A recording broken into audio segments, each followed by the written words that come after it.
Get it.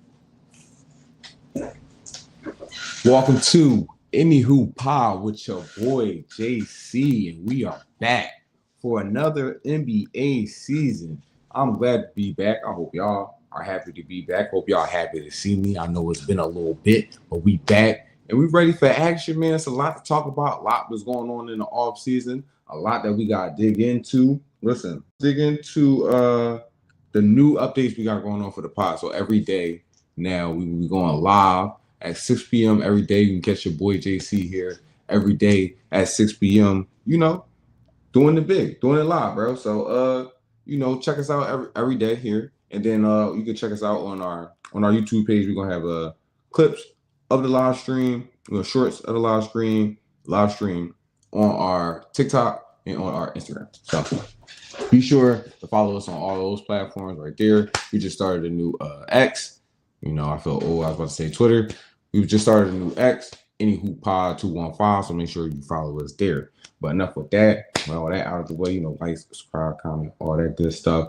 Let's get straight back into it, because we here and we got a whole new season to dig into, bro. And we in the preseason right now. I couldn't wait. No, we can't wait. We're gonna be breaking down the Eastern Conference for the rest of this week. And we just gonna start off with a little big picture here. Let's start off with the Knicks, bro, because the Knicks just hired a new head coach in Mike Brown. Just hired Brown. Mike Brown is a good coach, okay coach. Listen, when I first heard of Mike Brown, he gave me flashbacks to LeBron when he coached LeBron back in Cleveland. It was a very defensive team, but not so good on the offensive end. You feel me? Then he goes over to the Lakers, get fired in like a week. You feel me? Kobe wasn't messing with it. Kobe wasn't banging with Cuz.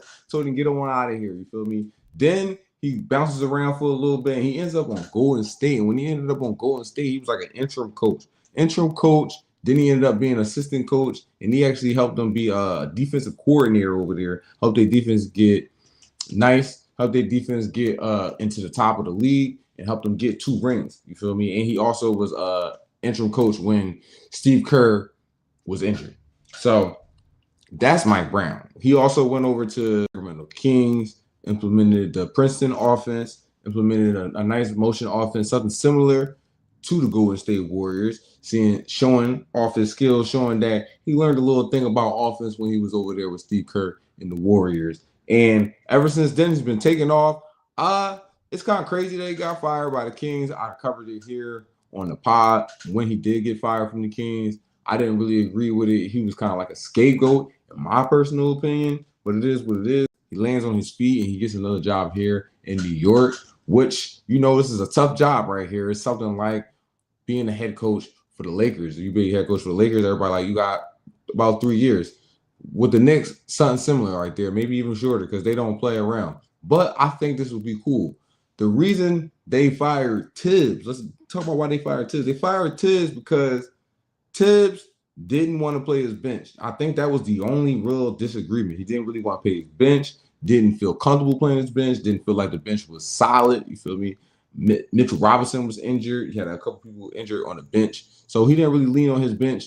He leaned on his starters. The starters were kind of complaining. Everybody was kind of complaining, like, yo, play your bench a little bit more, bro. You feel me? We need a little break out here. And just think about, I don't know if y'all ever played 40 minutes of basketball, just regular pickup basketball, not even at the NBA level. We're just talking about regular pickup basketball. You ever played 40 minutes straight of pickup basketball, or maybe you ever joined the league, like a church league or something like that, and you had to play for 40 minutes in there straight? That's ridiculous. And imagine playing on the NBA level. Insane. So they really couldn't find an agreement, which I think is kind of crazy that they couldn't find an agreement, because all he had to do was play his bench. But whatever. Couldn't find an agreement. He had to go. They bring in Mike Brown. And, Mike Brown was good with De'Aaron Fox and Sabonis. He actually made great use of De'Aaron Fox and Sabonis and put in a good offense there. And they were like the best offense in like NBA history when he was over there. Like, they was really breaking records over there. So I think Mike Brown on New York Knicks with Jalen Brunson, who arguably is better than Fox, And Cat, who's definitely better than Sabonis. Come on, we're not even gonna play with Big Odega like that. You feel me? I think they can do some things over there. I think they can do some things as long as he keeps the defensive principles and foundations that he kept with that they already had with Tibbs, that they already got going on with Tibbs. Bro, they can make something work. You feel me? They really can make something work. Let's move on to the Celtics, bro. The Celtics, this was the year that they had to break up the championship squad. This was the year they had to break up the championship squad. And it was also justified because JT will not be playing for the majority of the regular season because of his injury. Listen, we'll dig into that a little later. I was about to hop around. We're going to dig into that later. The people that left, right? So Drew Holiday, not here no more. KP, Porzingis, not here no more. They also don't have Al Horford.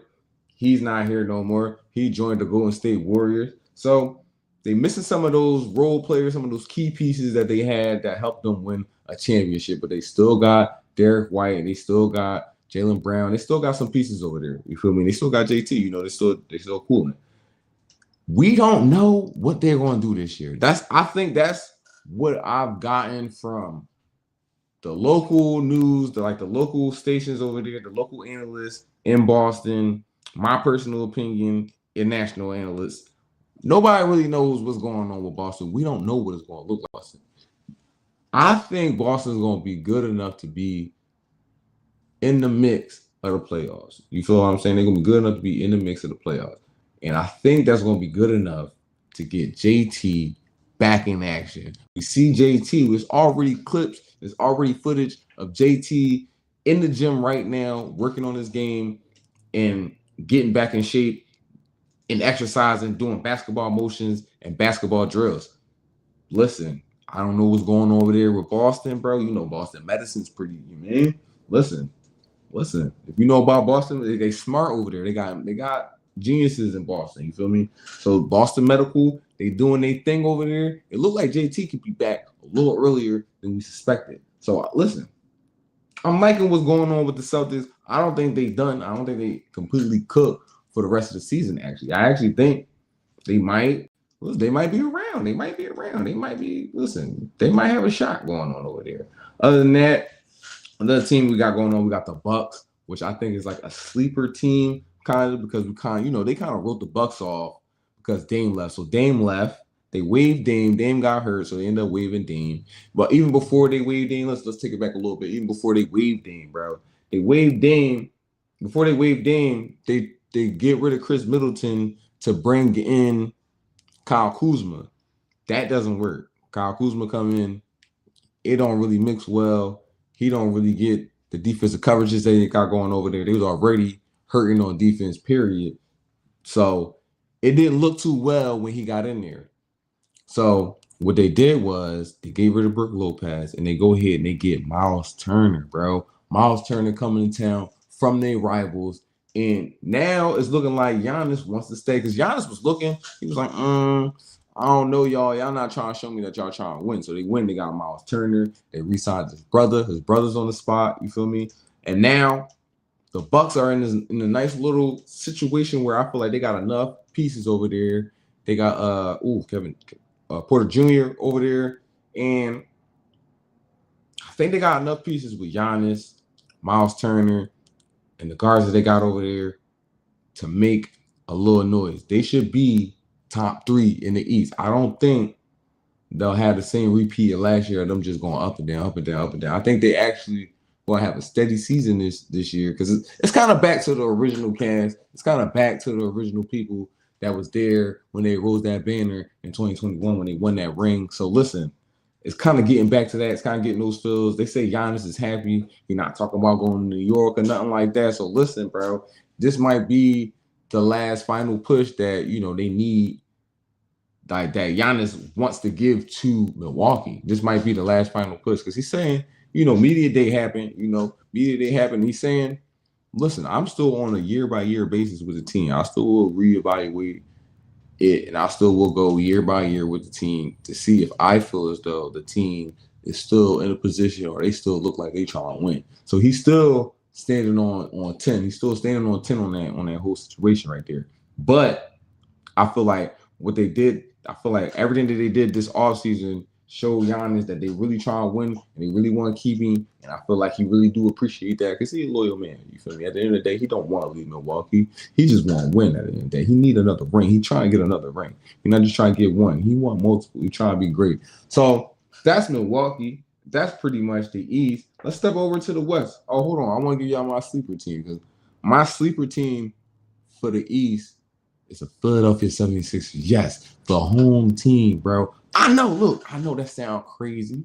I know that sound crazy because we don't know what's going on with Embiid. We know Paul George is already hurt. You feel me? But I just feel like, bro, if they can stay healthy, they can do it because the East is injured right now and it's wide open. You got the two top dogs. You had Indiana, who went to the finals last year, and you got the Celtics, who won the chip 2 years ago. Listen, those are two big dogs in the East. Their best player injured, out for majority of the season. That means it's wide open in the East right now. And anybody can do anything.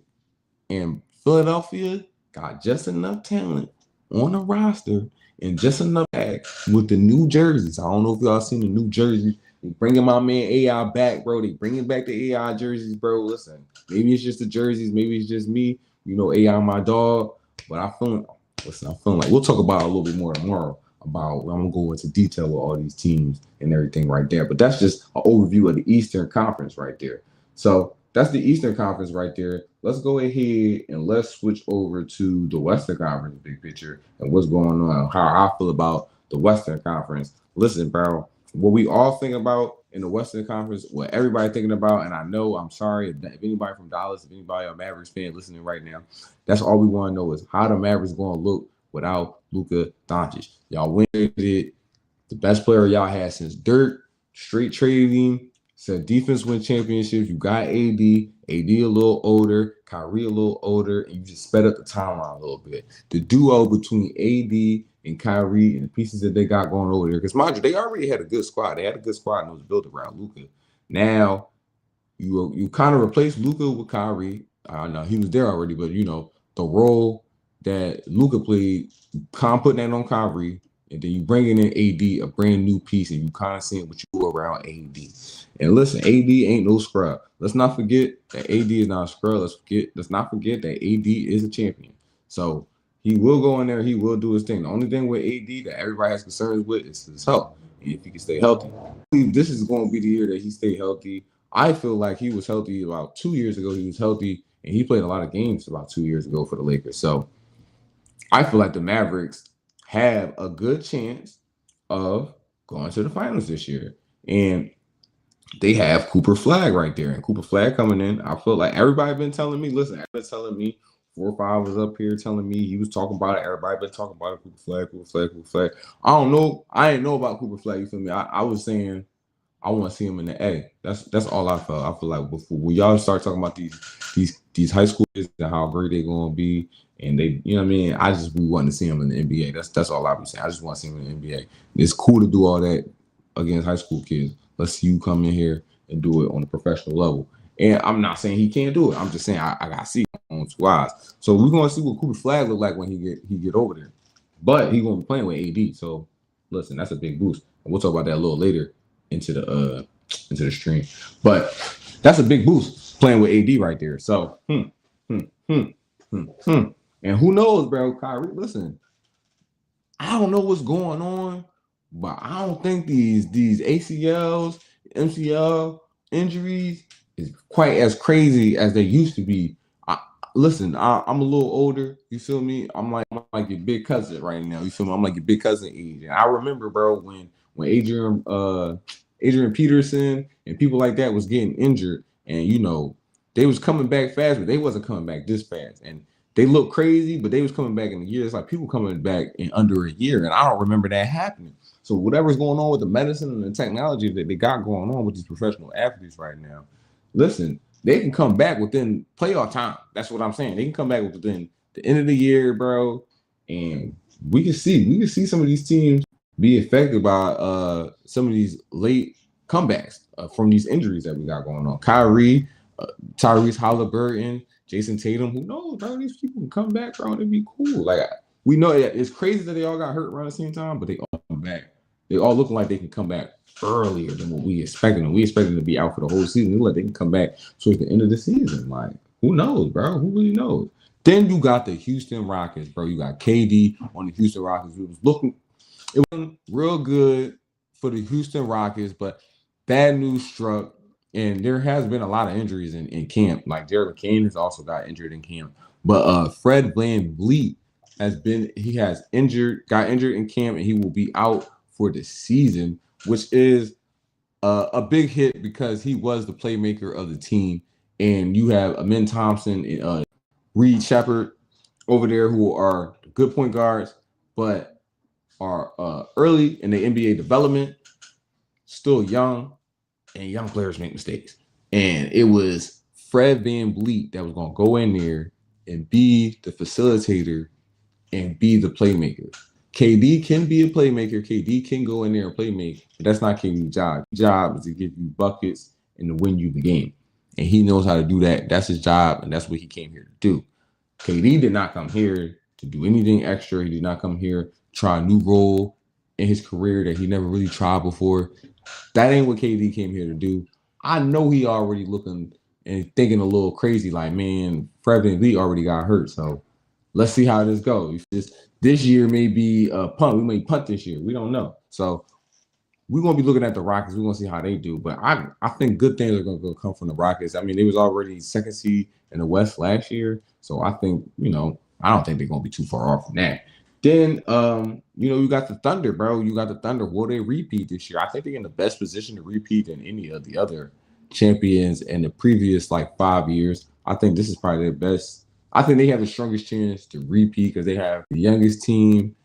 Their core is still together. Their core is still young. Their core is still going to be on contract for a while. So, and we all know that if your team has been together for multiple years, you don't got this brand new team, you have a better shot at beating a team that has just got put together or a team that's just getting together, just bringing the pieces together, even though they may be vets or whatever, like the Clippers or something like that. You feel me? Who they got a team and a roster full of vets who should be able to pull it together, but they all haven't played together at one time. They all, different parts, different people play together on different squads or whatever, but they all haven't played together at one time. So we'll see how that is.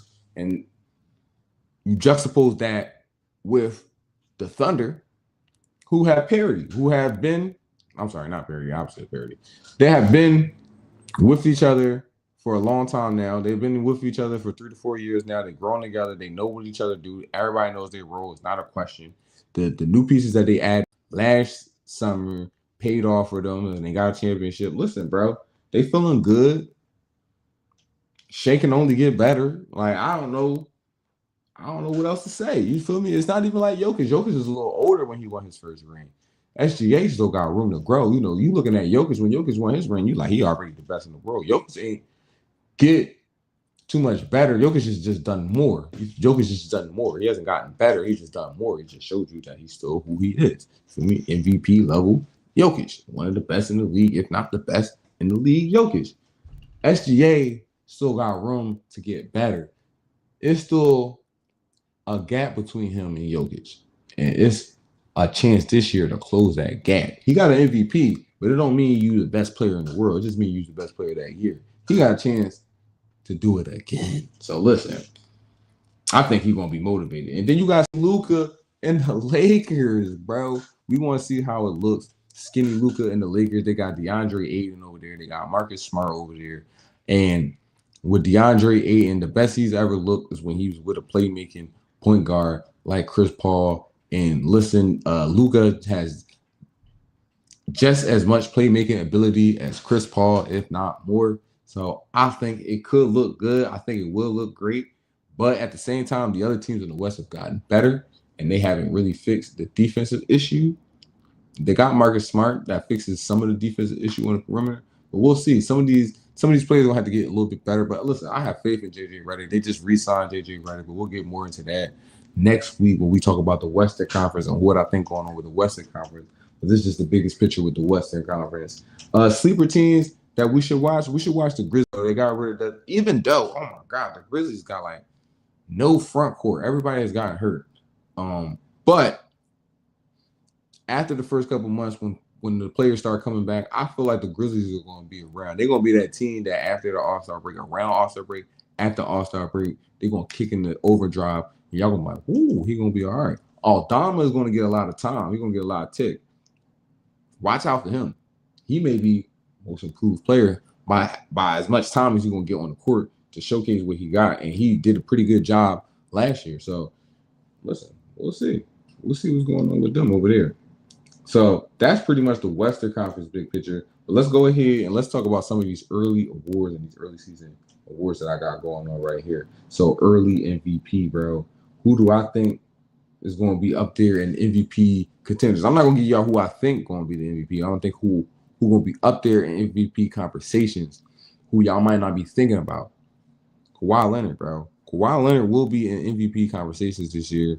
So all the stuff that he has done, not like he done it. All the stuff that's been talked about in the media with him, and not even really the case, like the whole aspiration case and Steve Ballmer and all that controversy, which we probably talk about maybe tomorrow about that whole controversy and all that stuff that's going on with that over there. But they've been saying, "Oh, we're done with Kawhi." You know, it's been reports. ESPN that they're done with Kawhi, that they're not building around Kawhi no more, that this is like the last push with the Kawhi, like the Kawhi era is about to come to an end. And, you know, let's see if Kawhi got something to say about that. If you ask me, Kawhi even been around in the Kawhi era. Like, you can't even really say it's been a Kawhi Leonard era, bro, because he barely been playing. So I think he still got something to say about that. I think he still got 3 more years left into the team. So, listen, Kawhi might got something to say about that. And when Kawhi's healthy, bro, Kawhi a demon. And that team that they got around him, they got a bunch of playmakers around him. They could just dump him the ball, and he could just play. I feel like this is the closest thing that he's gotten to the Spurs. Like when he first came into the league, he won that first ring with the Spurs. I feel like this team is the closest that he got to that because you got the veterans on this team. Everybody is smart. Everybody got a high IQ. There's a lot of high IQ on this team. So it's really a reminiscent of the IQ that was on the team of the Spurs in 2014. No, 2014 when he won that ring. Correct me in chat if I'm wrong. But Kawhi will be up there. Oh. Sorry about that. Hope we all right. Sorry about that. But Kawhi will be up there, bro. Kawhi will be up there in MVP talks. But guess who else will be up there in MVP talks, bro? Wemby. Wemby will be up there in MVP talks, bro. He will be up there in MVP talks, bro. Which will lead me to some of these bold predictions that I got. I just want to say and get off my chest, bro. Wemby will probably be top 3 player this year, bro. And I think he was top 5 in the ESPN rankings, which we might do a little segment on that tomorrow as well. When we dive deep into some of these players that I think are going to shape the narrative of this year.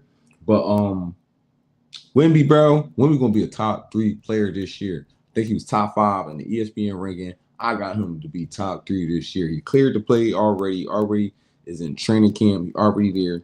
Listen, bro, y'all don't understand. He doesn't really know how to play basketball. Can y'all imagine when he learned how to play basketball? Like, he don't have a go-to move. He don't have a package. He's just doing everything right now. But imagine when he gets spots on the court. Imagine when he be like, all right, this is my spot right here. Who gonna stop him from getting to that spot?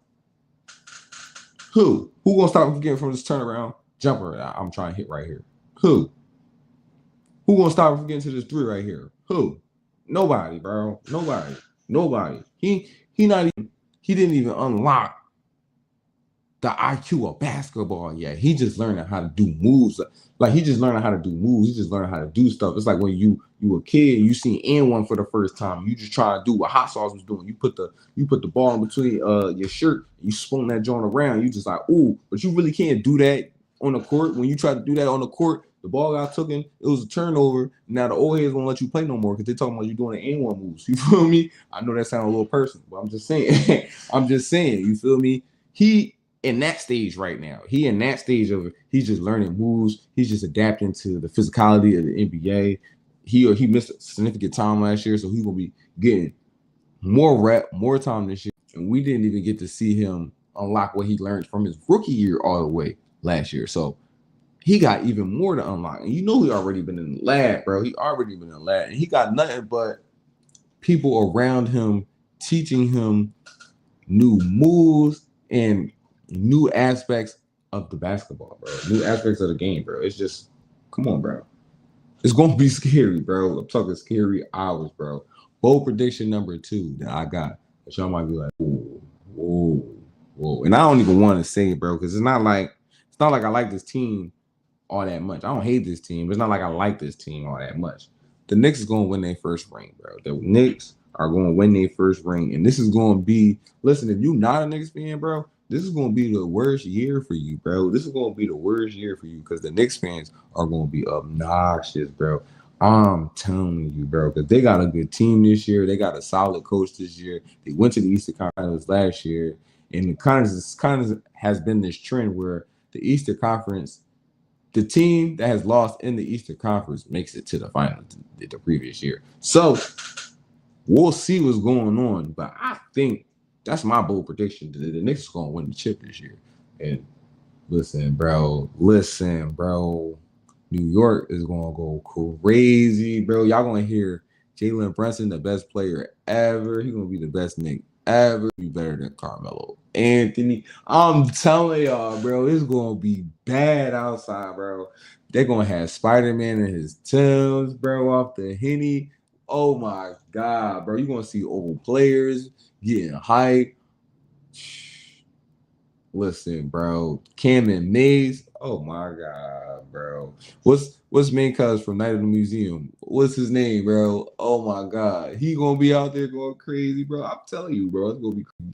Willy Wonka, the new Willy Wonka boy, he gonna be going crazy, bro. I'm telling you, bro. It's gonna be bad, bro. It's gonna be bad for non-New York Knicks fans. If you hate the New York Knicks, like I hate the Celtics. So I can see it's certain people that hate the Knicks like that. Like they hate the Knicks like how I hate the Celtics. I don't want to see the Celtics do nothing good. You feel me? But I got a job to do. So I come here and I do my job. I just want y'all to know in my heart, I hate the Celtics, bro. And I will never support the Celtics, bro. Nothing that they do, bro.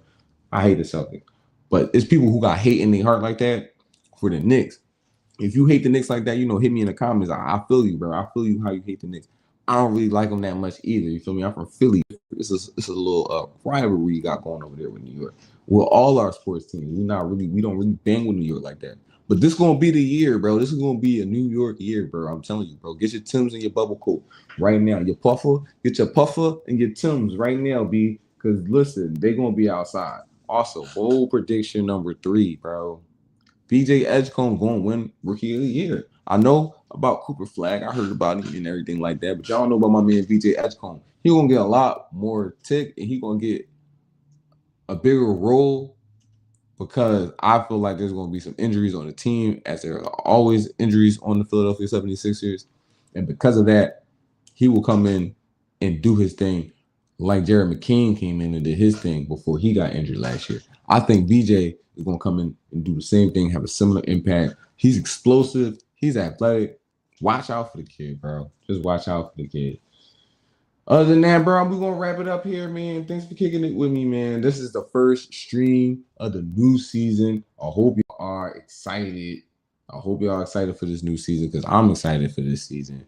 It's been a pleasure kicking it with you guys. Don't forget to follow us on all platforms, X, Instagram, TikTok. That's where we're going to upload the shorts. Stay tuned here on YouTube because we're going to have little clips of the live stream. You feel what I'm saying? Don't forget to tell your friends, to tell your friend, to tell a friend. Come on over here and join us at 6 p.m. every day. We talking basketball. Other than that, thanks for kicking it with your boy, and we out.